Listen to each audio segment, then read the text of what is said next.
পহেলা বৈশাখেই কৃষকের হাতে প্রতিশ্রুত কৃষক কার্ড তুলে দিলেন প্রধানমন্ত্রী তারেক রহমান।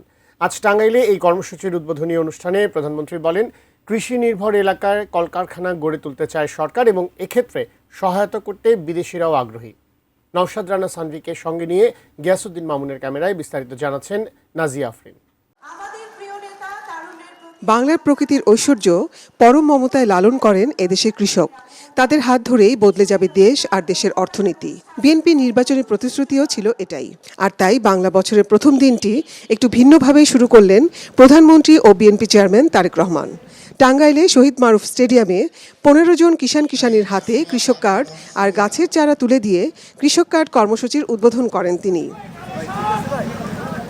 মাথার ঘাম পায়ে ফেলে মাটির বুকে সোনার ফসল ফলায় যে কৃষক, তাদের জন্য সরকারের এই আয়োজনে অভিভূত তারা। কৃষি কার্ড দেওয়া হচ্ছে, কৃষি কার্ড পাই আমরা খুব খুশি হয়েছি। এগুলা সার, বীজ, কীটনাশক, ঔষধ, সেচ, আমরা এগুলা যদি সুবিধা পাই তাহলে আমরা কৃষি কাজে অনেক উন্নতি করতে পারব। সংশ্লিষ্টরা বললেন, কেন প্রয়োজন এই কৃষক কার্ডের? কৃষক তার সরকারি সকল সুবিধা ভোগ করবে।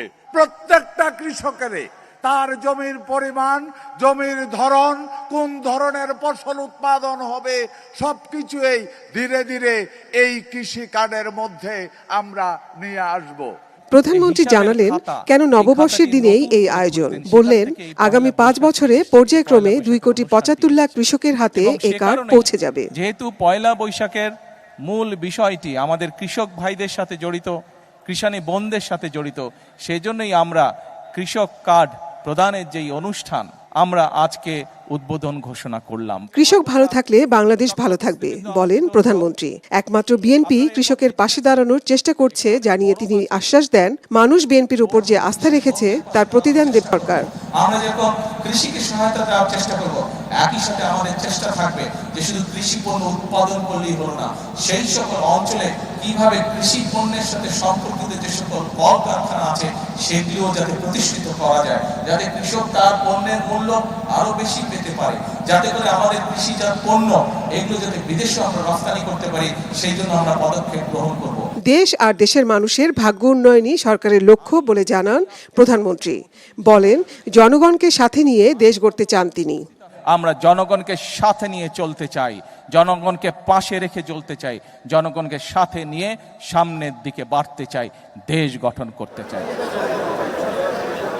কৃষিপ্রধান দেশ হিসেবে কৃষকরাই বাংলাদেশের প্রাণ। বিএনপি নির্বাচনী ইশতেহারের সবচেয়ে গুরুত্বপূর্ণ প্রতিশ্রুতি ছিল আধুনিক কৃষি ব্যবস্থা। তাই সরকার গঠনের 2 মাসের মাথায় কৃষক কার্ড চালু করলো এই নতুন সরকার। এই কৃষক কার্ড যেন আত্মনির্ভর, কৃষক ভিত্তিক এবং জলবায়ু সহিষ্ণু একটি আধুনিক কৃষি ব্যবস্থায় রূপান্তরিত হয় নববর্ষের এই প্রত্যাশা। নাজিয়া আফরিন, ATN নিউজ, শহীদ মারুফ স্টেডিয়াম, টাঙ্গাইল সদর।